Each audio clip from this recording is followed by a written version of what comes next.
होने वाला है बहुत ही इंटरेस्टिंग है, बहुत ही इम्पोर्टेंट है, स्पेशली फॉर द फीमेल्स। जो फीमेल्स हैं उन लोगों के लिए बहुत ज़्यादा इम्पोर्टेंट है, क्योंकि हमको पता है कि जो हमारी लाइफ के अंदर बहुत ज़्यादा इम्पोर्टेंट जो बॉन्ड है वो शेयर करती हैं फीमेल्स, चाहे वो हमारी मम्मी हो, चाहे वो हमारी वाइफ हो, चाहे वो हमारी बेटी हो, इधर कोई भी। ठीक है, हेयर इज द टॉपिक। क्या है फीमेल हेल्थ एंड हाइजीन।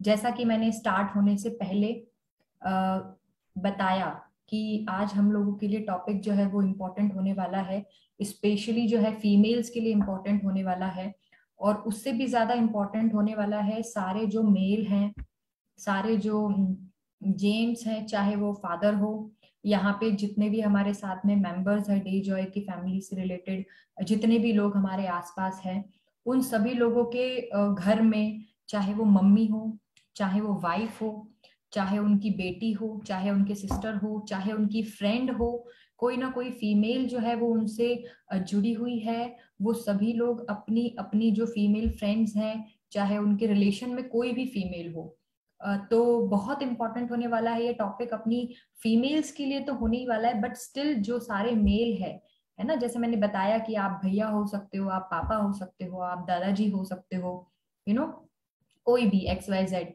तो मोस्ट इंपॉर्टेंट थिंग इज कि फीमेल तो खुद को बहुत अच्छे से समझती है, बट जरूरी है कि हम फीमेल को समझें, यानी कि आप लोग फीमेल को समझें।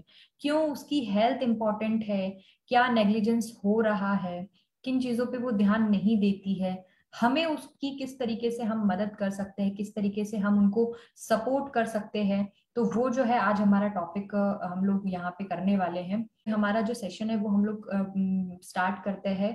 Coming to the point, female health and hygiene क्यों इम्पोर्टेंट है ये चीज, है ना। सबसे इम्पोर्टेंट, जैसा कि मैंने बताया कि हमारे घर में हमारी सबसे इम्पोर्टेंट जो पहली गुरु होती है वो मम्मी होती है, और लाइफ में हमें मम्मी जितना जो है खुद की हेल्थ को इग्नोर करने वाला कोई नहीं मिलेगा।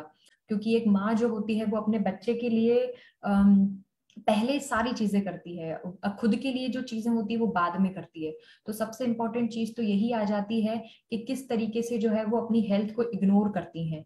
Then next is hygiene. Hygiene क्यों इंपॉर्टेंट है, क्योंकि बहुत सारी डिजीजेस, बहुत सारी जो प्रॉब्लम्स होती है वो हमारी हाइजीन से रिलेटेड होती है। क्योंकि महिलाएं जो है वो शर्म करती है, खुल के बता नहीं पाती है। बहुत सारी जो है लेडीज में अवेयरनेस नहीं है इस चीज के लिए कि वो कुछ भी चीज जो है वो हम खुद से शेयर करें आगे रहकर किसी से भी, चाहे हमारे कोई फ्रेंड हो, चाहे हमारे फादर हो, चाहे ब्रदर हो। तो क्यों इम्पोर्टेंट है एक फीमेल की लाइफ बनाने के लिए, ये दो चीजें बहुत इंपॉर्टेंट है। और ये किस लिए इम्पोर्टेंट होने वाला है ये हम लोग आज डिस्कस करने वाले हैं। और जैसे कि आप नीचे देख रहे हैं कि the greatest wealth is health. हमको पता है कि बोलते हैं ना कि जब इंसान जो है वो बीमार होता है, जब उसको कोई भी परेशानी होती है, तो वो बोलता है कि तुम मेरे सारे पैसे ले लो और मुझे ठीक कर दो। किसी भी डॉक्टर के पास जाते हैं, या आजकल तो बाबा लोग भी काफी फेमस हो गए, बट स्टिल आप लोगों को बहुत इंपॉर्टेंट है ये जानना कि हेल्थ से और हाइजीन से रिलेटेड कौन कौन से इंपॉर्टेंट पॉइंट्स हैं जिनको हमें आज ध्यान रखना है। और हेल्थ अवेयरनेस, सबसे इंपॉर्टेंट चीज ये कि जब हमें चीजें पता ही नहीं होगी कि ये चीज कैसे होती है, ये चीज क्या होती है, तो हम उस चीज से रिलेटेड क्वेश्चन कैसे पूछेंगे। ठीक है, सबसे इंपॉर्टेंट चीज ये है आपकी लाइफ में, आपको जैसे कि हम बोलते हैं कि हमारा पहला शिक्षक जो होता है वो हमारी माँ होती है। ठीक है, बट स्टिल हमारी माँ भी एक तरीके से देखा जाए तो एक प्राइवेट इलेक्ट्रिशियन हो सकती है, वो एक डॉक्टर हो सकती है, वो एक बहुत अच्छा हाउस मेकर तो होती ही है, उसमें कोई डाउट नहीं है। वो अपनी लाइफ में हर एक वो काम करती है, अपने घर का काम करते हुए, अपने बच्चे को पालते हुए, कि कई बार काम करते समय वो अपनी हेल्थ को जो है वो इग्नोर कर देती है। या तो वो जानबूझकर इग्नोर करती है, और या तो दूसरा कारण ये है कि उनके अंदर अवेयरनेस नहीं है। ठीक है, जैसे कि आप पिक में देख रहे हैं, इसमें अपना चाइल्ड जो है, एडल्ट है, लेडी जो है, मतलब प्रौढ़ावस्था वाली, बाल्यावस्था वाली, युवावस्था वाली, वृद्धावस्था वाली, तीनों चारों तरीके की जो है लेडीज दिखाई गई हैं। और सबसे इंपॉर्टेंट है इनकी स्माइल।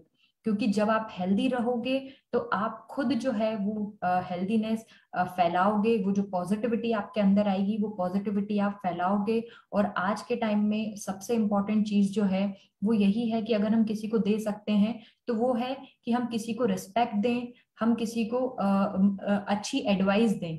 ठीक है, और हम किसी को अच्छी एडवाइस तब दे सकते हैं जब हम फिजिकली और मेंटली फिट रहेंगे। क्योंकि अगर हमने वो सारी चीजें देखी है हमारी लाइफ में तो हम अपनी एक्सपीरियंस से सामने वाले को भी एडवाइस कर सकते हैं कि आप ये चीज करें, ये चीज खाएं, इस चीज को फॉलो करें। अगर आप अवेयर नहीं हो तो आप क्या एडवाइस करोगे, क्योंकि आप खुद उस चीज से जूझ रहे हो, आप खुद उस चीज से परेशान हो। तो सबसे इंपॉर्टेंट चीज इज कि आपको अवेयरनेस फैलानी है हेल्थ से रिलेटेड, आप किस तरीके से हेल्दी रह सकते हैं।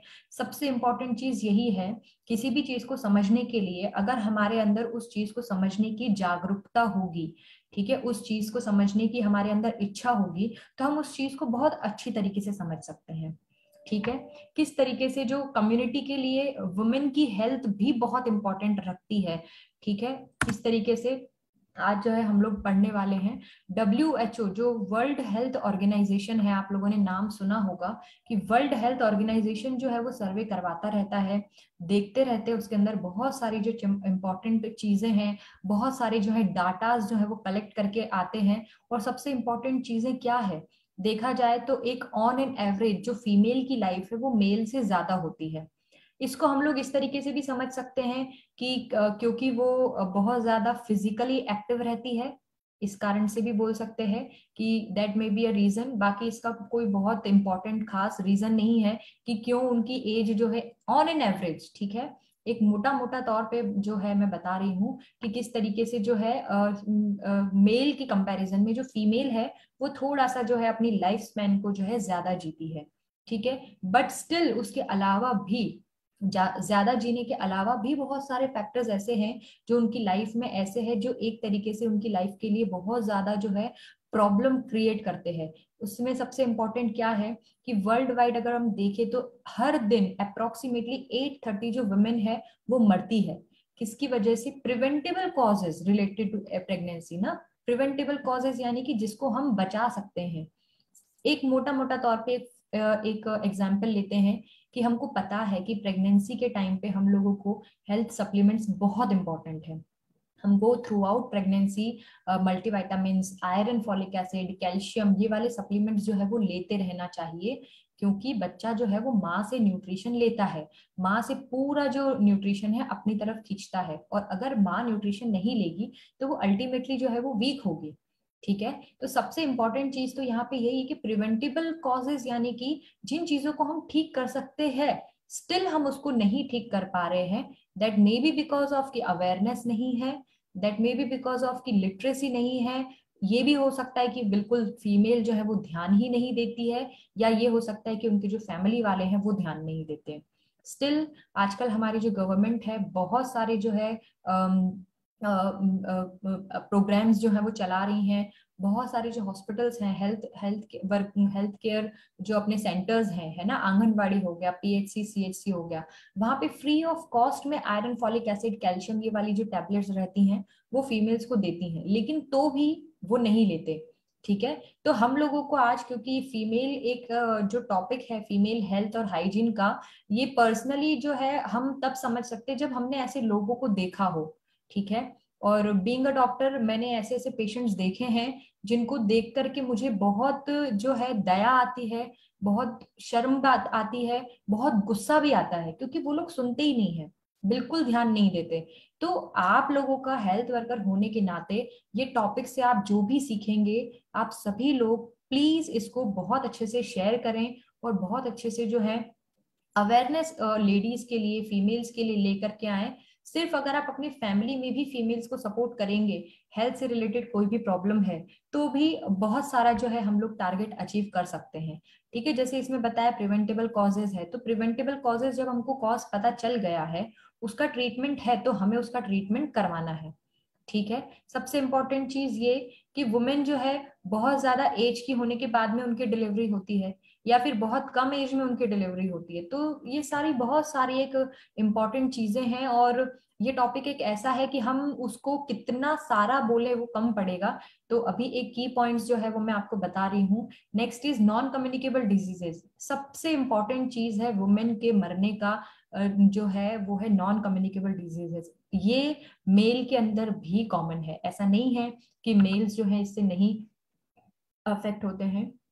ठीक है, जो लंग प्रॉब्लम है, जो हार्ट से रिलेटेड प्रॉब्लम है, जो ब्लड प्रेशर से रिलेटेड प्रॉब्लम है, जो डायबिटीज है, जो भी एज रिलेटेड जो प्रॉब्लम्स होती है नॉन कम्युनिकेबल डिजीजेस की, जो एक से दूसरे इंसान को नहीं फैलती है बट स्टिल वो हमारी बॉडी के लिए हानिकारक है, वो सभी से रिलेटेड प्रॉब्लम्स जो है वो होती है। और लेकिन यही है बात कि बहुत सारे लोग जो पढ़े लिखे होते हैं वो इस चीज को समझते हैं, वो इस चीज को ध्यान देते हैं, वो इस चीज को फॉलो करते हैं, तो वो अपनी स्टेज जो है वो पार कर जाते हैं। और जो ध्यान नहीं देते हैं, अपनी हेल्थ को नेग्लेक्ट करते हैं, वो इस चीज से बहुत ज्यादा सफर करते हैं।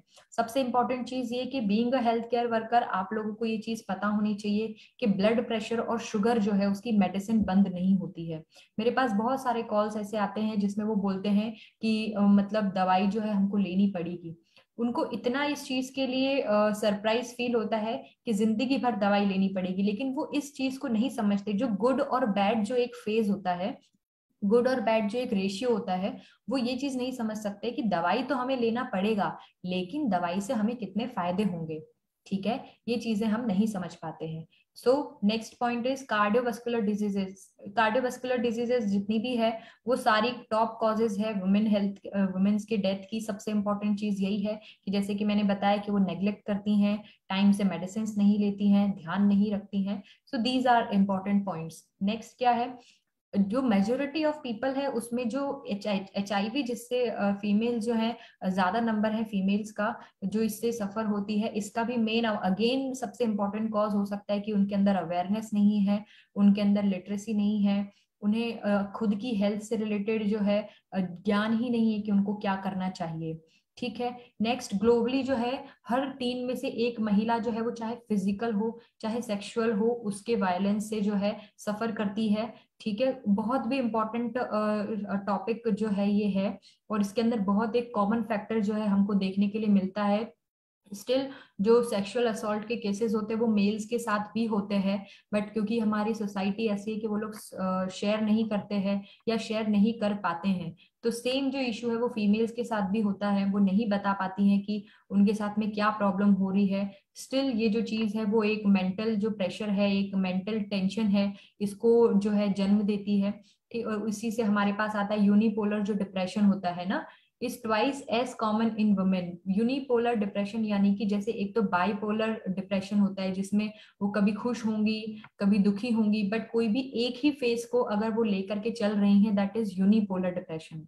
ठीक है, next is female health workers comprises 70% of the health work force world wide. अगर हम देखा जाए हमें तो 70% जो है वो फीमेल हेल्थ वर्कर्स है। ठीक है, इसीलिए मैंने सेशन स्टार्ट करने से पहले पूछा था कि कितनी फीमेल्स है, और मुझे मतलब देख करके नंबर जो है वो अच्छा तो नहीं लगा कि बहुत कम जो है फीमेल्स ने मैसेज किया था, बट आई एम हैप्पी क्योंकि हमें लाइफ में जो है सेटिस्फाइड रहना सीखना चाहिए। तो मैं खुश हूँ कि हमारे पास कुछ ना कुछ तो फीमेल वर्कर्स हैं जिनको आज हम ये चीजें जो है बताने वाले हैं, तो वो आगे जो है इसको फैलाएंगी। और साथ में मैं बहुत खुश हूँ कि रेस्ट ऑफ द पीपल जो है वो मेल है, ताकि वो इसको और ज्यादा फैलाएंगे। ठीक है, सो ये एक मोटा मोटा जो है फैक्ट्स है वुमेन हेल्थ से रिलेटेड, क्यों हमको अवेयरनेस की जरूरत है, क्यों जो है हमें वुमेन की हेल्थ पे ध्यान देने की जरूरत है, उसका ये कॉज है। And now come to the point कि हमारा जो फीमेल है क्या क्या ऐसे मेन, वैसे बहुत सारे कॉजेज ऐसे हैं जिससे फीमेल जो है वो परेशान रहती है, लेकिन जो मेन कॉजेज हैं वो मैं उसकी तरफ आप लोगों का ध्यान जो है वो खींचना चाहती हूँ। सबसे इंपॉर्टेंट क्या है, न्यूट्रिशनल डेफिशिएंसीज। जैसे कि मैंने स्टार्टिंग में ही बताया था कि हमारी जो मम्मी लोग हैं सबसे ज्यादा इंपॉर्टेंट जो है वो नेग्लेक्ट करती है अपनी हेल्थ को। कैसे करती हैं, वो चाहती नहीं है कि वो बीमार हो, बट यही है कि पहले बेटा रो रहा है तो उसको पहले खिला दे, हम बाद में खा लेंगे, तो खाना स्किप हो गया। ठीक है, कुछ भी नई अच्छी चीज आई है तो बच्चों में बांट दें, हम नहीं खाएं, तो डेफिशिएंसी हो गई न्यूट्रिशंस की भी। मेडिसिन भी नहीं लेना है क्योंकि पैसा खर्चा होगा, तो फिर उसके बाद में न्यूट्रिशन डेफिशिएंसी हो गई। तो छोटे छोटे बहुत सारे जो है फैक्टर्स इकट्ठे होते हैं साथ में, और फिर उसके बाद में ये चीजें 1 या 2 दिन में या हफ्ते भर में नहीं पता चलती। जब आप बहुत लंबे समय तक इस चीज को फॉलो करते हो, कोई भी एक इंसान है जो अपना ब्रेकफास्ट और लंच जो है वो आज स्किप करेगा, कल स्किप करेगा, नेक्स्ट डे आफ्टर टुमारो जो है स्किप करेगा, तो उसको इतना ज्यादा नहीं पता चलेगा। बट यस, अगर वो महीनों से और सालों से ये चीज करता आ रहा है, तो वो अल्टीमेटली जो है अपनी हेल्थ को कहीं ना कहीं अफेक्ट कर रहा है। क्योंकि जो बहुत बड़ा और इम्पोर्टेंट जो पॉइंट है अपनी हेल्थ को अच्छी करने के लिए, वो उसको कहीं ना कहीं स्किप कर रहा है। ठीक है, तो उसी तरीके से जो न्यूट्रिशनल डेफिशिएंसीज है, वो 1 या 2 दिन में खाना स्किप करने से या मील स्किप करने से नहीं होता है। ये जब आप रेगुलर डे बाय डे जब आप इस तरीके की चीजें करते हैं, तो वो आपकी बॉडी के अंदर कहीं ना कहीं डेफिशिएंसी के रूप में आती है, यानी कि कमियां उस चीज की आपको हो जाती है। और ये चीजें सिर्फ फीमेल में नहीं, मेल में भी कॉमन है। बट फीमेल का क्योंकि आज हमारा टॉपिक है, इसलिए मैं बार बार फीमेल से रिलेटेड जो वर्ड है वो बोल रही हूँ कि स्त्रियों के अंदर है। ठीक है, नेक्स्ट इज आयरन डेफिशिएंसी। जैसे कि मैंने बताया, न्यूट्रिशनल डेफिशिएंसी का मतलब ये है कि बहुत सारे जो न्यूट्रिशन है वो नहीं ले रही हैं, टाइम से खाना नहीं खा रही हैं, अपनी जो मील्स है वो स्किप कर रही हैं। और आयरन डेफिशिएंसी स्पेसिफिक बता रही है कि आयरन से रिलेटेड डेफिशिएंसी। ठीक है, अगर किसी भी पेशेंट को आयरन डेफिशिएंसी है, उसका हीमोग्लोबिन कम है, तो उनको मेडिसिन हमको देना पड़ता है, देना चाहिए, ताकि उनकी जो हीमोग्लोबिन लेवल है वो जल्दी से जल्दी ऊपर हो। क्योंकि जब हमारा हीमोग्लोबिन कम होता है, तो हीमोग्लोबिन कम होने की वजह से हमें बहुत सारी परेशानियों का सामना करना पड़ता है। थोड़ी थोड़ी देर में चक्कर आना, थोड़ा सा चले और थकावट हो गई, सीढ़ियां जैसे ही चले तो हमारा दिल बहुत जोर जोर से धड़कने लग गया, हमें थोड़ी थोड़ी देर में चक्कर आता है, थोड़ी थोड़ी देर में चिड़चिड़ापन छूटता है, हमें गर्मी सहन नहीं होती। तो ऐसी छोटी छोटी बहुत सारी चीजें हैं जो हमारे हीमोग्लोबिन लेवल कम होने की वजह से जो है हमारी बॉडी को कहीं ना कहीं अफेक्ट करती है। और एट लास्ट वही जैसा मैं बताती आई हूँ कि अगर आप फिजिकली फिट नहीं है तो आप मेंटली फिट नहीं हो पाओगे, अगर आप मेंटली फिट नहीं हो तो आप फिजिकली भी फिट नहीं हो पाओगे। ये चीजें आपस में कहीं ना कहीं एक दूसरे को अफेक्ट करती है। ठीक है, नेक्स्ट इज मेंस्ट्रुअल प्रॉब्लम्स। बहुत सारी फीमेल्स हैं जिनको बहुत ज्यादा ओवर ब्लीडिंग होता है मेंसेस के टाइम पे। बहुत सारी फीमेल है जिनको बहुत ज्यादा दर्द होता है, डिस्मेनोरिया जिसको हम लोग बोलते हैं। बहुत सारी फीमेल्स है जिनके पीरियड्स रेगुलर नहीं होते हैं। देखिए, मैं आपको आज एक बात बताती हूँ, अगर आपके पास कोई भी फीमेल केस आता है रिलेटेड टू रिप्रोडक्टिव सिस्टम, कोई भी चीज उनको अगर हो रही है, तो सबसे पहले आपको पूछना है कि आपका महीना रेगुलर आता है कि नहीं आता है। एक हेल्दी फीमेल का सबसे अच्छा जो पॉइंट है देखने का कि वो फिट है कि नहीं है, इज कि उसके मेंसेस जो है वो रेगुलर होंगे। अगर किसी भी फीमेल के मेंसेस जो है वो रेगुलर नहीं है, चाहे वो दिन कम हो रहे हैं चाहे वो दिन बढ़ रहे हैं, मींस उनकी बॉडी के अंदर कहीं ना कोई पैथोलॉजी जरूर हो रही है। चाहे वो थायराइड से रिलेटेड हो, चाहे वो फाइब्रॉइड से रिलेटेड हो, चाहे वो ओवरी में सिस्ट हो, या कोई भी हार्मोनल इम्बैलेंस की वजह से हो, कुछ ना कुछ। लेकिन आपको सबसे इंपॉर्टेंट हिंट यही मिलेगा कि उनके जो मेंसेस हैं वो डिस्टर्ब होंगे। चाहे उनको 15 से 20 दिन में पीरियड्स आ जाएंगे, या फिर उनको 30, 40, 45, 50 डेज तक नहीं आएंगे। बहुत सारी फीमेल्स होती है जिनको पीसीओडी पीसीओएस की शिकायत होती है, तो उनको 3 3 महीने तक पीरियड्स नहीं आते हैं। ठीक है, और कई बार वो ये समझ बैठती हैं कि उनको दिन चढ़ गए, यानी कि प्रेगनेंसी उनको हो गई है। ठीक है, बट ऐसा होता नहीं है। अभी रिसेंटली अभी अपने पास एक केस आया था कि फीमेल को लग रहा है कि उनकी प्रेगनेंसी है, लेकिन उनको लगता है कि महीना बढ़ता है और फिर उसके बाद में जो है बच्चा गिर जाता है, जबकि बच्चा नहीं गिरता है क्योंकि आपने कंसीव नहीं किया है, आपको पीरियड्स ही लेट आ रहे हैं। ठीक है, तो एक ये कारण है अनअवेयरनेस का कि उनको ये चीज पता ही नहीं है कि दोनों में क्या डिफरेंस है।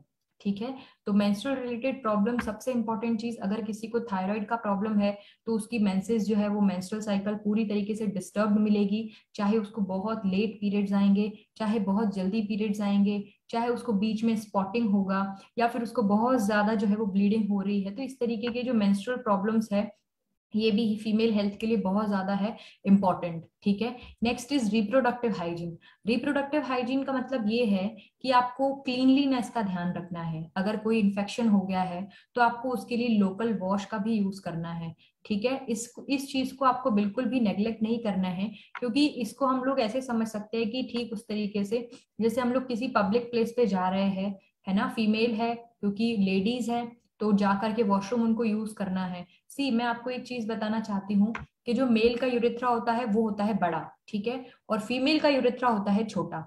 तो अब आप खुद सोचिए कि अगर कोई एक बड़ी पाइप है और एक छोटी पाइप है, तो अगर कोई बैक्टीरिया या कोई भी वायरस या कोई भी इंफेक्शन, कोई भी ऑर्गेनिज्म जो है वो बहुत जल्दी जो है वो कहाँ ट्रेवल कर पाएगा, बड़ी वाली पाइप में या छोटी वाली पाइप में। सबसे इंपॉर्टेंट हमको पता है जो छोटी वाली पाइप में वहां बहुत जल्दी से जो है इन्फेक्शन पहुंच जाता है, क्योंकि फीमेल का यूरेथ्रा बहुत छोटा होता है, बहुत जल्दी जो है वो इन्फेक्ट हो जाता है, क्योंकि यूरेथ्रा इन्फेक्शन इन्फेक्ट हुआ तो वेजाइना भी इन्फेक्ट होगी, उसके आसपास के जो भी है ऑर्गन्स सभी में इन्फ्लामेशन हो जाएगा, सूजन आ जाएगा, दर्द जन हो जाएगा, पेशाब करने में तकलीफ होगी। तो ये हाइजीन से रिलेटेड प्रॉब्लम है कि अगर आप कहीं भी पब्लिक टॉयलेट यूज करते हैं तो पहले उसको फ्लश कर दें, सो दैट वहां के जो बैक्टीरियाज हैं वो फ्लश आउट हो जाए, फिर आप जो है वो टॉयलेट यूज करें। और बीइंग अपना मतलब रिस्पॉन्सिबल पर्सन ना, हमको भी टॉयलेट यूज करने के बाद में फ्लश करना है, सो दैट अपने से बाद में जो आने वाला है उसको जो है वो हेल्थ से रिलेटेड कोई भी प्रॉब्लम ना हो। तो ये रिप्रोडक्टिव हाइजीन का एक छोटा सा एग्जाम्पल मैंने दिया है कि किस तरीके से आपको अपनी रिप्रोडक्टिव हाइजीन का ध्यान रखना है, क्लीनलीनेस का ध्यान रखना है, चाहे वहां से कोई डिस्चार्ज हो रहा हो। कलर भी बहुत इंपॉर्टेंट रहता है, बिल्कुल जो है व्हाइट कलर का डिस्चार्ज है, दही जैसा गाढ़ा डिस्चार्ज है, ब्लड के फॉर्म में जो है डिस्चार्ज हो रहा है, ग्रीन कलर में डिस्चार्ज हो रहा है, ऑरेंज कलर में डिस्चार्ज हो रहा है, किस तरीके का डिस्चार्ज है आपको ये चीज नोटिस करना है। तभी आप जो है उस चीज से रिलेटेड जो है क्या उसका ट्रीटमेंट है या उसका क्या सोल्यूशन है उसको आप कंप्लीट जो है कर सकते हैं। सबसे इंपॉर्टेंट जो ट्रांसपेरेंट डिस्चार्ज होता है दैट इज टोटली नॉर्मल, उसमें कोई प्रॉब्लम नहीं होती है। बहुत सारी लेडीज जो होती है जो सफेद पानी का शिकायत लेकर के आती है कि हमको ल्यूकोरिया की जो है प्रॉब्लम है, सफेद पानी जाता है, तो जो जनरली हम लोगों को ओव्यूलेशन होता है उस टाइम पे भी हमको थोड़ा सा वाइट डिस्चार्ज होता है, ठीक है, और आफ्टर मेंसेस भी हमको थोड़ा सा वाइट डिस्चार्ज होता है।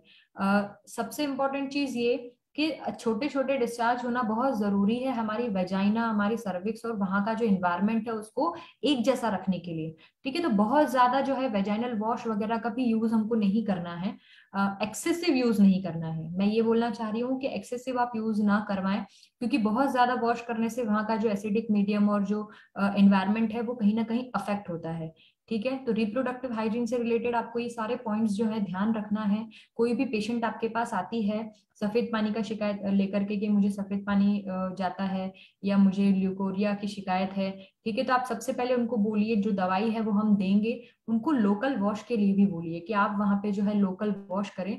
आप बीटाडीन का जो पानी रहता है उससे कर सकते हैं, कॉटन लगा करके जो बीटाडीन है, अगर वल्वा पे ही सिर्फ अगर इन्फेक्शन हुआ है तो एटलीस्ट बीटाडीन लगाए और अपने डॉक्टर के पास जाएं कि हमें ये प्रॉब्लम हो रही है, तो उससे रिलेटेड जो भी मेडिसिन जो है वो आपको प्रिस्क्राइब करेंगे। Next is social stigma.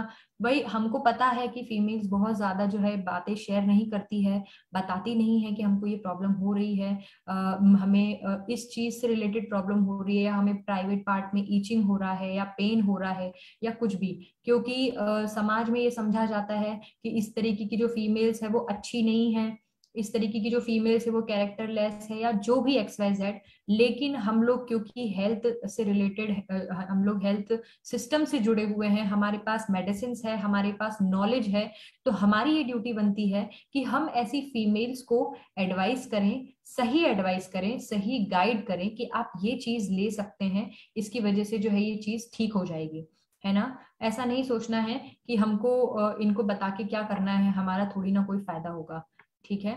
तो क्योंकि अगर उसके पास नॉलेज नहीं है, वो अवेयर नहीं है, तो एक बार आप उनको ये चीज बताएं कि ये ऐसा नहीं होता है, ये इस तरीके से होता है। महीना अगर बढ़ रहा है तो आप उनको ये बताएं कि जांच करवाओ, अगर बहुत समय से अगर महीना लेट आ रहा है तो आपको हो सकता है कि थायराइड का प्रॉब्लम है, हो सकता है कि आपको फाइब्रॉइड का प्रॉब्लम है, हो सकता है कि आपको ओवेरियन सिस्ट का प्रॉब्लम है, या आपको पीसीओडी पीसीओएस का प्रॉब्लम हो सकता है। तो ये चीज आपकी रिस्पॉन्सिबिलिटी है कि आप उनको बताएं कि ये चीज हेल्दी नहीं है रेगुलर मेंसेस आना, ठीक है। ब्रेस्ट प्रॉब्लम्स, बहुत सारी फीमेल्स होती हैं जिनको ब्रेस्ट प्रॉब्लम्स होती है। ब्रेस्ट में क्या प्रॉब्लम हो सकती है, सबसे इंपॉर्टेंट चीज ना, छोटा सा कोई आपको नोड्यूल दिख रहा है, छोटी सी गठान दिख रही है, ऐसी फुंसी हो गई जहां से पस निकल रहा है, ऐसी फुंसी हो गई जहां से पानी जैसा निकल रहा है या खून निकल रहा है, तो ये छोटी छोटी जो ब्रेस्ट से रिलेटेड प्रॉब्लम्स हैं, इनको भी हमको नेग्लेक्ट नहीं करना है, हमको इग्नोर नहीं करना है। तुरंत अगर हमारे पास कोई भी इस तरीके की प्रॉब्लम आती है तो हमको डॉक्टर से जाके कंसल्ट करना है। ब्रेस्ट का एग्जामिनेशन मैं आपको आगे बताने वाली हूँ, किस तरीके से हमें ब्रेस्ट एग्जामिनेशन करके हम लोग देख सकते हैं कि हमें कोई प्रॉब्लम है कि नहीं है। Next is daily daily stress. See, अगर कोई भी लेडी है, जैसे कि आप है, अगर आप ऑफिस जा रहे हैं, ठीक है, वहां पे आप जाते से ही आपको चक्कर आ गया है, आप बैठ के अपना काम कर रहे हैं, खड़े होके फिर आपको चक्कर आ गया है, आपको इस तरीके से इरिटेशन हो रही है, तो आपको स्ट्रेस होगा ही। ठीक है, जो आप काम करना चाहते हैं, जो आप बहुत अच्छे से बहुत इजीली अगर काम कर सकते हैं और वो काम करने में आपको प्रॉब्लम आ रही है, तो आप कहीं ना कहीं इस चीज को सोचेंगे कि ऐसा मेरे साथ क्यों हो रहा है। ठीक है, तो सबसे इंपॉर्टेंट चीज यही है कि इस तरीके की चीजों को इग्नोर नहीं करना है। स्ट्रेस का मतलब ये है कि जबरदस्ती बहुत ज्यादा सोचने वाली बातें नहीं, बट स्टिल जो बोलते हैं ना कि सावधान रहें, सतर्क रहें। आप लोग सावधान इंडिया तो देखते ही होंगे, है ना? तो उसमें जिस तरीके से बोलते हैं कि एक जो दस्तक होती है ना, वो बताते हैं कि एक हिंट थी, अगर इस चीज पे अगर आप ध्यान देते तो ऐसी सिचुएशन ही नहीं आती। तो अगर आपने देखा कि मेरे साथ पिछले एक हफ्ते से, 10 दिनों से, 15 दिनों से मेरे साथ ऐसा हो रहा है कि मुझे बार बार जो है चक्कर आ रहा है, या फिर मुझे 6-7 महीने से जो है रेगुलर पीरियड्स नहीं आ रहे हैं, ठीक है, या मेरा बहुत ज्यादा जो है अचानक वेट गेन हो गया, जबकि मेरी लाइफ वैसी ही चल रही है, ऐसा नहीं है, बहुत अगर हम सेडेंटरी लाइफ जी रहे हैं और हमारा वेट गेन हो रहा है तो दैट इज नेचुरल, वो नॉर्मल है। लेकिन अगर आप जैसे थे वैसे के वैसे ही हैं, रेगुलर वैसा ही काम कर रहे हैं, और अगर आपका वेट गेन हो रहा है, तो वो नॉर्मल चीज नहीं है। तो उस चीज में एक तरीके से देखा जाए तो आपको फटाफट उसके लिए एक्शन लेना है, जाके अपने डॉक्टर से जो है कंसल्ट करना है।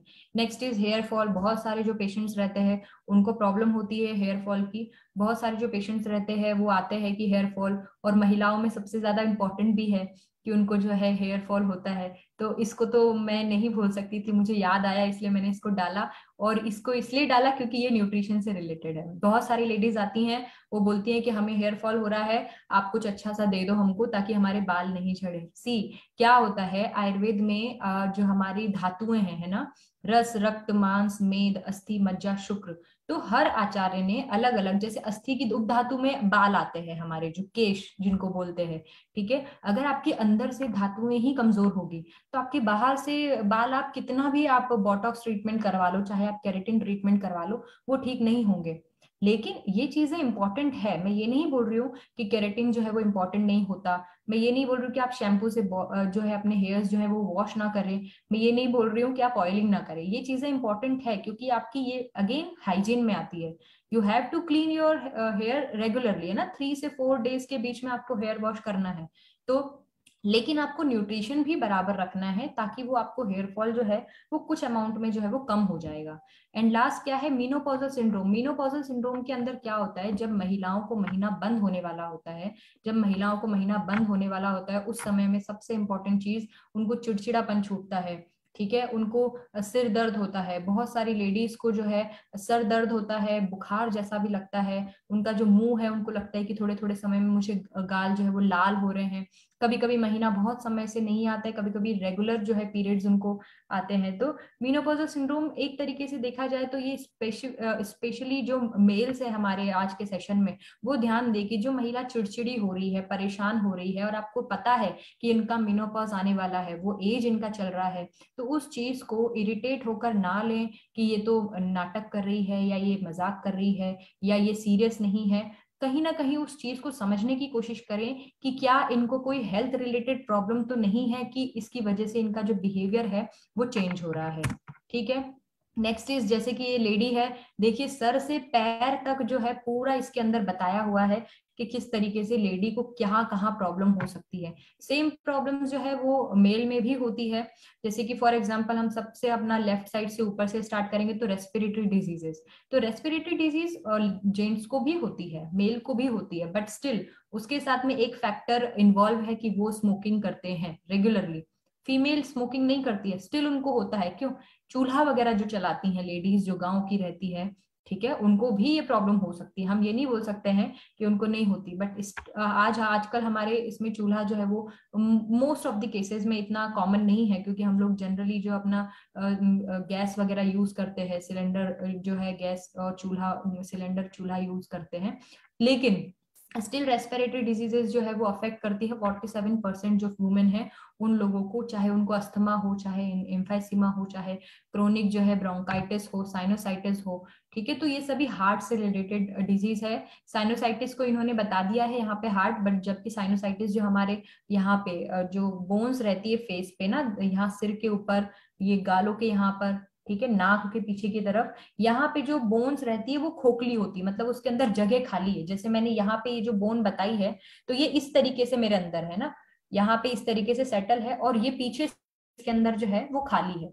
ठीक है, इसके अंदर लिक्विड रहता है, कुछ भी इन्फेक्शन हो जाएगा, मान लो इन्फेक्शन हो जाएगा, यहाँ सिक्रीशन होगा, बैक्टीरिया की ग्रोथ होगी, और वो जो है वो हमारी नाक और मुंह से जो है बहेगा। तो इस तरीके से साइनोसाइटिस का भी प्रॉब्लम बहुत सारी फीमेल्स के अंदर कॉमन पाया जाता है। ब्रेस्ट कैंसर, जैसे कि मैंने बताया कि कितना इंपॉर्टेंट फैक्टर है ब्रेस्ट से रिलेटेड चीजों पे ध्यान देना, क्योंकि ब्रेस्ट कैंसर, यस, आप सभी को बता सकते हैं कि ब्रेस्ट कैंसर और सर्वाइकल कैंसर जो है वो क्योरेबल है, वो ठीक हम लोग कर सकते हैं। अभी तक जितनी भी कैंसर्स वगैरह हैं उन सभी में हमको उतना जो है रिजल्ट नहीं मिलता है, बट जो ब्रेस्ट कैंसर और सर्वाइकल कैंसर से रिलेटेड जो भी पेशेंट्स होते हैं उनको बहुत जल्दी जो है वो आराम मिल जाता है। उनका पूरा का पूरा ट्रीटमेंट है, वो ऑपरेट, सर्जरी, रेडियोथेरेपी जो भी होता है वो सभी चीजें होती है।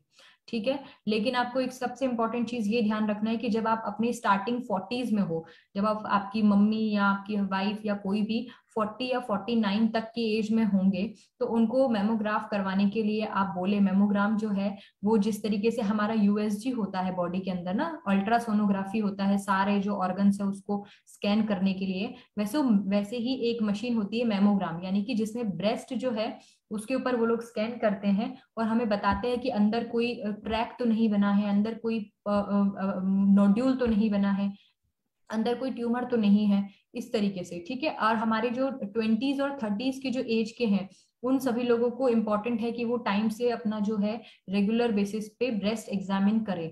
वो मैं अभी आपको आगे बताने वाली हूँ कि किस तरीके से जो है ये करते हैं। नी पेन से रिलेटेड फीमेल्स जो है बहुत ज्यादा अफेक्ट होती है। नी पेन से रिलेटेड क्यों है, इसका क्या रीजन है? सबसे इंपॉर्टेंट, सेडेंट्री लाइफस्टाइल, आपका वेट बढ़ रहा है, आप एक्सरसाइज नहीं कर रहे हैं, आपकी मसल्स जो है वो वीक हो रही हैं, अल्टीमेटली आपकी बोन्स के ऊपर प्रेशर आ रहा है और आपकी बोन्स जो है वो घिस घिस करके खराब हो रही है, तो आपको नी पेन होगा। ठीक है, नी पेन जो है, ऑस्टियोआर्थराइटिस वाली शिकायत जो है वो मेनली फीमेल्स में बहुत ज्यादा जो है वो पाई जाती है। नेक्स्ट, फुट पेन, सबसे इंपॉर्टेंट, अनकंफर्टेबल अगर आप पहनेंगे शूज या कोई भी फुटवेयर है तो आपको आपके हील में या फिर आपको आपके फुट में प्रॉब्लम होगी। जो आपके सोल है वो हो सकता है कि आपको बर्निंग सेंसेशन दें, पेन दें, है ना, टिंगलिंग सेंसेशन दे। तो ये सारी चीजें हैं जो आपको ध्यान रखनी है। आप अपने फुटवेयर जो हैं अपने कंफर्टेबल के अनुसार पहने, ना कि किसी को दिखाने के लिए पहने और परेशान उसके लिए होते रहें। रेगुलर जो है हम लोग अगर ऐसे अनकंफर्टेबल फुटवेयर पहनते हैं या ज्यादा हील्स पहनते हैं तो उसकी वजह से जो हमारा फुट होता है वो भी डिफॉर्मिटी का शिकार होता है, उसमें भी कुछ ना कुछ जो है परेशानियां आती है। नेक्स्ट इज माइग्रेन, सबसे इंपॉर्टेंट। जैसे कि मैंने बताया था कि फीमेल्स जो है माइग्रेन मतलब सिर दर्द, माइग्रेन हम एक टर्म बताते हैं जैसे इसके अंदर सिर दर्द होता है, लेकिन ऐसा नहीं है कि सिर्फ सिर दर्द होता है, इसमें वॉमिटिंग भी होता है, आपको चक्कर भी आता है, आपकी आंखों के सामने अंधेरा भी आता है। तो ये एक बहुत सारी चीजें हैं जिसमें आप देख सकते हैं कि ये सारी प्रॉब्लम्स हो रही है।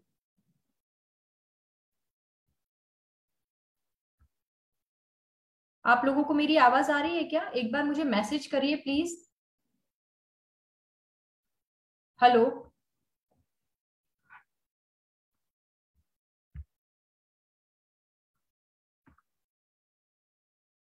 क्या आप लोगों को मेरी आवाज सुनाई दे रही है? ओके, ठीक है, मुझे लगा कि शायद कुछ टेक्निकल प्रॉब्लम हो गया है तो आप लोगों को मेरी आवाज नहीं आ रही है। मेरे इस पे एक आइकन आया है। सब सुनाई क्लियर दे रहा है ना? समझ में आ रहा है मैं क्या बोल रही हूँ? ठीक है, ओके, ठीक ठीक। नहीं तो फिर मैं रीजॉइन करती इसलिए। ओके, कूल, ठीक है। तो ये सारी चीजें, जैसे माइग्रेन में मैंने बताया कि सिर्फ एक हेडेक जो है वो नहीं होता है, इसके अंदर और भी बहुत सारी प्रॉब्लम्स जो है वो होती हैं। सबसे इंपॉर्टेंट चीज तो ये कि वॉमिटिंग, जैसे मैंने बताया, हॉट फ्लशेस जो है वो आते हैं। तो फीमेल जो है माइग्रेन से रिलेटेड जो है वो भी बहुत एक प्रोन है कि उनको बहुत ज्यादा जो है ये चीज उनको मिलती है। थायराइड प्रॉब्लम जो है वो पेशेंट को होती है, क्योंकि हमको पता है कि किस तरीके से जो थायराइड ग्लैंड है वो हमारी पूरी बॉडी में सिर्फ फिजिकल ही नहीं, हमारा मेंटल भी और सेक्सुअल भी जो फंक्शंस हैं उनको अफेक्ट करता है। फिजिकल में तो अगर आप देखेंगे तो कोई, किसी का वेट गेन बहुत ज्यादा हो रहा है, किसी को बहुत ज्यादा है जो है वेट कम हो रहा है, ठीक है। किसी को जो है मेंटल से रिलेटेड जो प्रॉब्लम हो रही है, मतलब वो मेंटली बहुत ज्यादा इरिटेट रहता है, बहुत ज्यादा जो है वो परेशान रहता है बहुत ज्यादा, क्योंकि उसकी बॉडी के साथ में कुछ भी अंदर चेंजेस होंगे तो वो सेटिस्फाइड ऑफ कोर्स नहीं रहेगा। तो फीमेल में सबसे ज्यादा इंपॉर्टेंट इसलिए है क्योंकि अगर थायराइड से रिलेटेड कोई भी प्रॉब्लम होती है तो सबसे ज्यादा उनका जो मेंसेस होते हैं वो अफेक्ट होते हैं, या तो वो बहुत ज्यादा जल्दी उनको आने लगेंगे या बहुत फ्रिक्वेंट टाइम पे उनको आने लगेंगे, या फिर जो है उनके मेंसेस जो है वो लेट आते हैं, डिले हो जाते हैं, ठीक है। आप लोगों को एक बार और मुझे प्लीज मैसेज करिए, मुझे ये क्यों आ रहा है, अ, आवाज अच्छा नहीं आ रहा है।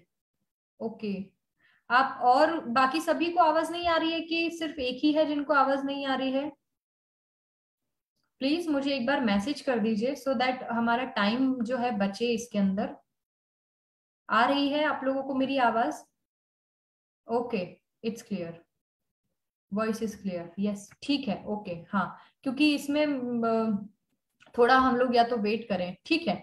ठीक है, तो मैंने जैसे बताया थायराइड जो ग्लैंड है, किस तरीके से थायराइड जो है वो अफेक्ट करता है हमारी बॉडी के अंदर, फिजिकल, मेंटल और सेक्सुअल तीनों तरीके से जो है प्रॉब्लम क्रिएट करता है। बट फीमेल में क्यों इंपॉर्टेंट है? क्योंकि अगर आपको थायराइड से रिलेटेड प्रॉब्लम होगी तो अल्टीमेटली वो है आपके मेंसेस पूरी तरीके से अफेक्ट होंगे, चाहे आपको हाइपरथायराइडिज्म है चाहे आपको हाइपोथायराइडिज्म है। हाइपोथायराइड के लिए आपको रेगुलर जो है वो मेडिसिन लेना रहती है, उसकी डोज हम लोग कम ज्यादा कर देते हैं, थोड़े टाइम के लिए उसको रोक देते हैं।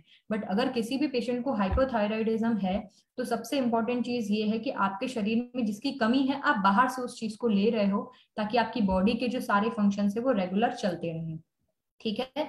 तो इसलिए थायराइड प्रॉब्लम्स जो है वो भी बहुत ज्यादा जो है 5 to 8 टाइम्स जो है मोर कॉमनली है फीमेल्स के अंदर, ठीक है। देन हार्ट डिजीज, जैसे कि मैंने अभी लास्ट में बताया था, कार्डियोवास्कुलर डिजीज के अंतर्गत ही आएगी हार्ट डिजीज। हर 4 में से 1 महिला जो है वो हार्ट डिजीज से जो है सफर करती है, ठीक है। ओबेसिटी, 3 में से 1 महिला जो है वो ओबेसिटी, हमको पता है आजकल हर इंसान यही कंप्लेन लेके आता है कि हमारा वेट बहुत ज्यादा जल्दी गेन हो रहा है, ठीक है। सर्वाइकल कैंसर जो है उनको होता है, सर्वाइकल कैंसर में क्या होता है कि कोई भी फीमेल है वो बहुत लंबे समय तक ध्यान नहीं देती हैं, ठीक है। और हर साल हमारे पास 11 से 12 हजार तक की जो महिलाएं होती है वो सर्वाइकल कैंसर से डायग्नोज होती है। तो सबसे इंपॉर्टेंट चीज तो क्या है कि आपको इस चीज से अवेयर होना है। कुछ भी अगर प्रॉब्लम हो रही तो आप अपने डॉक्टर से कंसल्ट करें, बात करें कि किस तरीके से जो है वो आपको ट्रीटमेंट इससे रिलेटेड दे सकते हैं, किस तरीके से वो आपको हेल्प कर सकते हैं ये सारी चीजें करने में, ठीक है।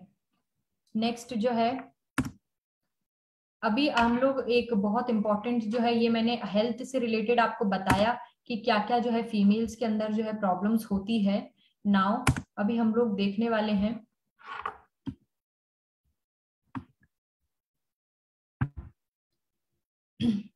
क्या चेकलिस्ट हम लोगों को पता होना चाहिए ना, कि क्या चीजों के ऊपर हमको ध्यान रखना है, किन चीजों से हमको अवेयर होना है। सबसे इंपॉर्टेंट मंथली जो है सेल्फ ब्रेस्ट एग्जामिनेशन हमको करना चाहिए। सबसे इंपॉर्टेंट पॉइंट अभी आप याद रखिए, में एक बार जो है सेल्फ ब्रेस्ट एग्जामिनेशन हमको करना चाहिए। एनुअली जो है मतलब साल में एक बार हमको हमारे ब्लड टेस्ट करवाना चाहिए, कोलेस्ट्रॉल टेस्टिंग करवाना चाहिए, ब्लड प्रेशर जो है, क्योंकि नॉन कम्युनिकेबल डिजीजेज में ब्लड प्रेशर, डायबिटीज ये बहुत ज्यादा कॉमन है। तो आपको थोड़े थोड़े टाइम के अंतर्गत आकर के और अपना ब्लड प्रेशर और डायबिटीज से रिलेटेड जो है वो प्रॉब्लम्स जो है फेस जो लोग करते हैं उनको चेकअप करवाना चाहिए, ठीक है। क्लिनिकल ब्रेस्ट एग्जामिनेशन भी करवाना चाहिए, जैसे कि मैंने बताया था मेमोग्राम जो है वो इसी से रिलेटेड है, ब्रेस्ट से रिलेटेड प्रॉब्लम्स को सॉल्व करने के लिए। आई डिजीज के लिए आपको स्क्रीनिंग करवाना चाहिए एनुअली, यानी कि साल में एक बार आप अपना विजन टेस्ट जरूर करवाएं, हर 5 साल में। अगर बहुत ज्यादा फ्रिक्वेंटली है तो आपको ध्यान रखना चाहिए कि कॉलोनोस्कोपी आप करवा सकते हैं ना। ब्लड शुगर जैसे कि मैंने बता ही दिया है। पेल्विक एग्जामिनेशन में पैप्समियर हम लोग सर्वाइकल जो प्रॉब्लम होती है उसके लिए, सर्वाइकल यानी कि ये गर्दन वाला सर्वाइकल नहीं है, ये सर्विक्स वाला सर्वाइकल है ना, सर्वाइकल कैंसर जो फीमेल्स में जनरली मिलता है। ठीक है, नेक्स्ट अपने फिजिशियन से आपको बात करनी, अगर मेनोपॉजल आपको कोई भी सिम्टम्स आ रहे हैं, ठीक है, कोई भी ओवेरियन स्क्रीनिंग भी आपको करवानी है, जैसे यूएसजी वगैरह कराते हैं तो उसमें पता चल जाता है। सबसे इम्पोर्टेंट चीज ये है कि 40s जो है बहुत इंपॉर्टेंट है, क्योंकि इसी टाइम जो है मेनोपॉज से होती हुई फीमेल जो है गुजरती है, और उसके अंदर बॉडी के अंदर बहुत सारे ऐसे चेंजेस आते हैं जो हम नहीं समझ पाते कि उनको क्या क्या प्रॉब्लम एग्जैक्टली लाइफ में हो रही है, वो किस किस प्रॉब्लम से वो फेस कर रहे हैं। ठीक है, देखिए ये जो ब्लू कलर का जो बॉक्स बना हुआ है, इस बॉक्स के अंदर बताया है कि अगर आपको ब्रेस्ट कैंसर है तो स्क्रीनिंग का मेथड क्या है, मेमोग्राम करवाइए। ठीक है, और कब अपने को ध्यान रखना है, कब आपको स्क्रीन करवाना है ना, 50s में है, 50 से 74 साल तक का जो अंतर है उसमें आपको हर 2-2 साल में जो है स्क्रीनिंग करना चाहिए। सर्वाइकल कैंसर जो उसमें पैप्समियर एचपीवी टेस्ट आप करवा सकते हैं। ठीक है, इसमें भी 21 से 65 तक की एज लिमिट दी गई है, 30 से 65 तक की एज लिमिट दी गई है। ठीक है, कॉलन हो गया, लंग कैंसर हो गया। तो सी इतनी सारी चीजें याद नहीं रखना है, ये बताने का, ये कहने का मेन मोटो ये है कि अगर आप अपनी बॉडी के अंदर कोई भी एक ऐसी चीज फील कर रहे हैं जो कि नॉर्मल नहीं है, जो आपको कहीं ना कहीं आपकी लाइफ में अफेक्ट कर रही है, जो कहीं ना कहीं आपको परेशान कर रही है, आपके जो डे टू डे लाइफ के जो काम है वो करने में बाधा उत्पन्न कर रही है, आपको प्रॉब्लम हो रही है, तो वो सारी चीजें जो है वो आपको इसमें देखने को मिलेगा कि आपको ये सभी जो टेस्ट है ये करवाने हैं। और आप खुद मत करवाइए, आप अपने डॉक्टर से कंसल्ट कीजिए, वो बताएंगे कि डिपेंडिंग अपॉन आपकी प्रॉब्लम आपको कौन सा टेस्ट करवाना है। आपकी फैमिली हिस्ट्री लेने के बाद में, आपसे बात करने के बाद में, आपकी हिस्ट्री लेने के बाद में, आपका स्केड्यूल जानने के बाद में वो डिसाइड करेंगे कि आपको कौन सा टेस्ट करवाना जरूरी है। ठीक है, नेक्स्ट इज, जैसे कि मैंने अभी मीनोपॉज की बात करी थी, मीनोपॉज में सबसे इंपॉर्टेंट फिजियोलॉजिकल इश्यूज में क्या क्या आता है कि बहुत ज्यादा जो है वो फीमेल को गुस्सा आता है, बहुत ज्यादा एंजाइटी होती है, मतलब बहुत ज्यादा घबराहट होती है, कोई भी काम करना है उसके लिए बहुत ज्यादा चिंता, और जो हम लोग बोलते हैं कि थोड़ा सा अगर किसी चीज में परेशानी हो तो ठीक है, पर बहुत ज्यादा जो है वो परेशान होती हैं। डिप्रेशन आप उसके अंदर देखेंगे कि उनके अंदर बहुत ज्यादा जो है डिप्रेशन वाली जो फीलिंग होती है वो आएगी, इरिटेबिलिटी होगी, बहुत ज्यादा जल्दी थक जाएंगी, मूड स्विंग्स, है ना, किसी भी चीज में कॉन्सेंट्रेट नहीं कर पाएंगे। तो ये फिजियोलॉजिकल चीजें हैं जो हमें दिखाई नहीं देती है कि हम किसी भी एग्जामिनेशन हम करवाएं कि हमने ये ब्लड टेस्ट करवाए तो उसके अंदर ये सारी चीजें देखने के लिए आएगी। ये सभी आप उनके मूड से, उनके बिहेवियर से चेक कर सकते हैं। जबकि फिजिकल जो है, फिजिकल में क्या होता है कि आपको ये सभी दिखाई देगा कि उनको हॉट फ्लैशेस, उनका जो एकदम चेहरा जो है लाल हो गया है, बहुत जल्दी जो है उनको पसीना आ जाता है रात में जब वो सोती हैं, रिड्यूस लिबिडो, उनको सेक्स करने की इच्छा नहीं होगी, वेट जो है वो बहुत ज्यादा गेन करेंगी, यूरिनरी इनकॉन्टिनेंस यानी कि पेशाब जो है वो कंट्रोल नहीं कर पाएंगे, वेजाइनल ड्राइनेस उनको मिल सकती है, बहुत ज्यादा गैस की उनको प्रॉब्लम हो सकती है। तो ये एक मोटा मोटा क्या क्या जो है मीनोपॉज में, मीनोपॉज हुआ नहीं है, मीनोपॉज होने वाला है। सी फीमेल के अंदर ऐसा नहीं होता है कि आज महीना आया और अगले महीने मीनोपॉज आ गया। मीनोपॉज जो है वो एक फेज होता है जिसको हम लोग पेरी मीनोपॉज फेज बोलते हैं, जिसमें हो भी सकता है कि कोई महिला को 4 महीने लगे, किसी महिला को 6 महीने लगे, किसी महिला को साल भर लगे। ठीक है, तो वो उस समय में पूरी तरीके से जो उसके अंदर हॉर्मोन्स का जो ऊपर नीचे, ये ठीक वैसा ही है जैसे एक छोटी बच्ची जो है वो बड़ी होती है और उसका प्यूबर्टी का फेज आता है, जब उसको मिनार्की स्टार्ट होती है यानी कि उसके मेंसेस स्टार्ट होते हैं, तब उसकी बॉडी के अंदर कितने हॉर्मोन्स जो है वो चेंज होता है, और हम बोलते हैं कि टीनेज लाइफ चल रही है और हमें बच्चे को ध्यान रखना है, हमें बच्चे का किस तरीके से वो परेशान होता है, इरिटेट होता है, खुद से लड़ता है अपने हार्मोन्स की वजह से। तो ठीक उसी तरीके से जो ये पेरी मीनोपॉजल जो फेज होता है कि अभी मीनोपॉज आने वाला है, ये वो वाले फेज की मैं बात कर रही हूँ यहाँ पे। ठीक है, नाउ कम मेडिसिन, बहुत सारी जो है हमारे पास मेडिसिनल सपोर्ट है, किस तरीके से जो है एडिकार्डियल टैबलेट और एडिकार्डियल सिरप जो है वो काम करता है। ठीक है। मेंस्ट्रुअल साइकिल जो है उसको रेगुलर करता है। एमिनोरिया अगर है, ल्यूकोरिया है, फाइब्रॉइड्स है, सिस्ट है, ठीक है, अपनी रिप्रोडक्टिव सिस्टम को अगर इन्फ्लामेशन सफर कर रही है तो इन्फ्लामेशन और उसको भी ठीक करेगा। डिसमिनोरिया में भी हेल्प करेगा, मतलब कि उनको महीने से रिलेटेड कोई भी अगर परेशानी है तो हम लोग उनको पेशेंट को बोल सकते हैं कि आप एडिकार्डियल टैबलेट और सिरप लें, डिपेंडिंग उनकी प्रॉब्लम की, उनकी प्रॉब्लम क्या है। ये ना कि ये सारी प्रॉब्लम्स करते हैं, बाकी इम्यूनिटी भी बूस्ट करते हैं, बॉडी को रिजुविनेट करते हैं। यूटेराइन एक तरीके से, जैसे कि मैं बताती हूँ आपको कि जैसा लीवर टॉनिक होता है, ठीक उसी तरीके से यूटेराइन टॉनिक भी होता है। इसके अंदर अशोक, लौद्र, गुडुचि, पुनर्नवा, इस तरीके की बहुत सारी चीजें जो है डली हुई है। एडिकार्डियल जो टैबलेट है उसके अंदर भी अशोक है, लौद्र है, शतावरी है, बहुत सारी चीजें हैं। लेकिन उसके अलावा जो एक एडिशनल चीज जो एडिकार्डियल टैबलेट के अंदर है वो क्या है, प्रदरांतक लोह, ठीक है।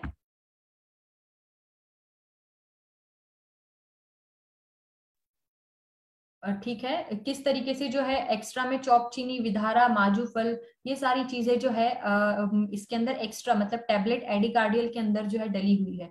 हम ये नहीं बोल सकते कि दोनों का नाम सेम है तो दोनों मेडिसिन एक ही है, ठीक है।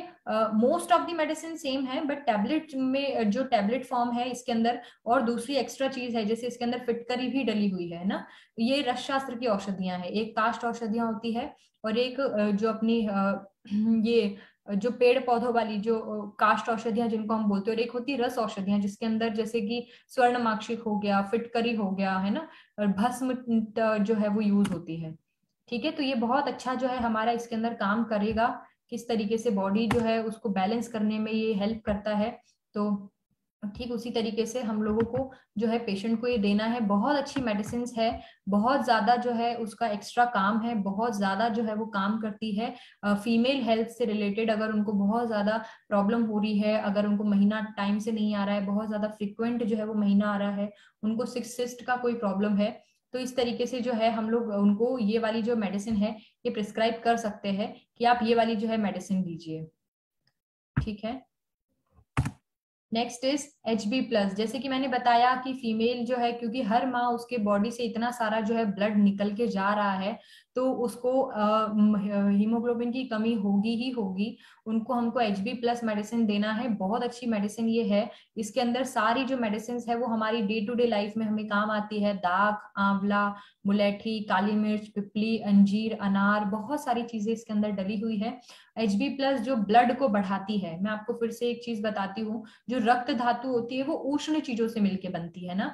जैसे कि अगर हम देखें तो काली मिर्च डली है इसमें, वो उष्ण होता है, पिपली उष्ण होती है, अंजीर उष्ण होती है, लौंग इसके अंदर डला है जो कि उष्ण होता है, ठीक है। तो इस तरीके से इसके अंदर बहुत सारी ऐसी मेडिसिन है। और सिर्फ ऐसा नहीं कि सभी उष्ण है ना, तो ये गर्मी करेगा ऐसा नहीं होता। इसके अंदर आंवला भी डला हुआ है, मुलेठी डला हुआ है जो कि शीत वीर्य की होती है, ठीक है, भूई आंवला डला है, अनार डला है। तो ये एक एक जो मेडिसिन का कंपोजिशन होता है कि किस तरीके से जो मेडिसिन है वो यूज होती है हमारी बॉडी के अंदर और किस तरीके से अलग अलग काम करती है।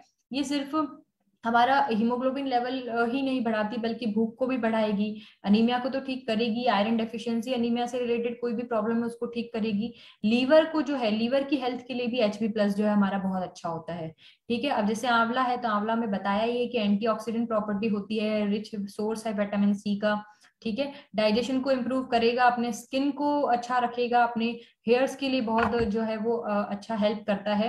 तो दिस इज आंवला, ठीक है। नेक्स्ट मल्टीविटामिन, अपने सुपर फूड, कैल्शियम, ये सारी जो है मेडिसिन, ये इस तरीके की मेडिसिन है जो हमें हमारे डेली सप्लीमेंट्स में लेना बहुत ज्यादा इंपॉर्टेंट है।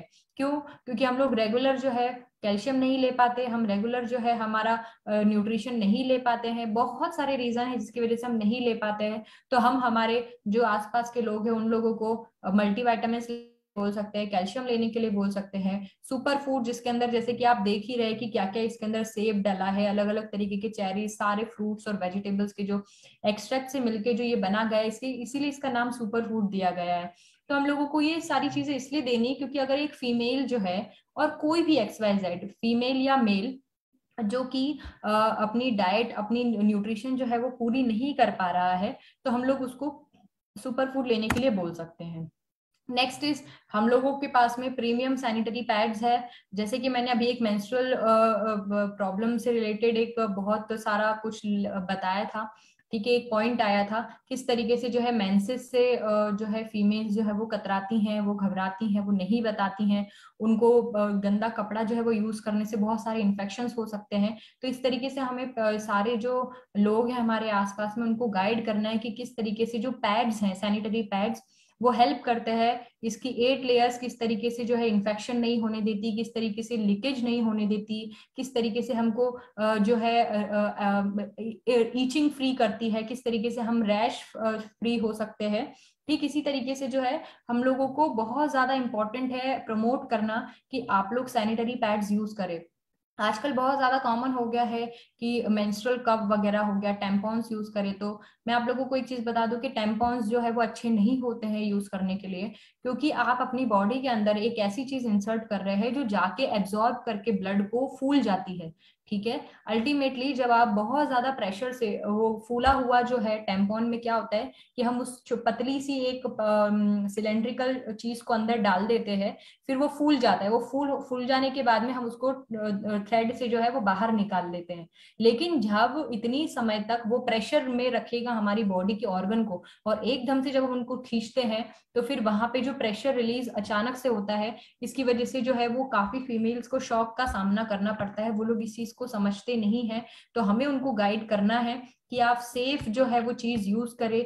जिस तरीके से जो यहाँ पे पैड्स है वो कॉटनी है, किस तरीके से हमको रैश फ्री करेंगे, हम लोगों को ईचिंग नहीं होने देंगे। तो हम लोगों को बोलना है उनको कि आप गंदे कपड़े को यूज ना करके जो पैड्स है उनको यूज करें, सो दैट वो आपकी हेल्थ को भी इम्प्रूव करेंगे, आपकी हाइजीन के लिए भी अच्छा है, आपको जो बार बार इन्फेक्शन होते हैं वो इन्फेक्शन से भी बचाते हैं। ठीक है, सी ये अपना ब्रेस्ट एग्जामिनेशन है किस तरीके से, जैसे ये फीमेल है उसने बता रखा है कि सर्कुलर मोशन में गोल राउंड शेप में आपको जो है हाथ लगा लगा करके प्रेस करके देखना है कि कोई लंप तो नहीं है, कोई नोड्यूल तो नहीं है, कोई फुंसी जैसा पार्टिकल तो नहीं है।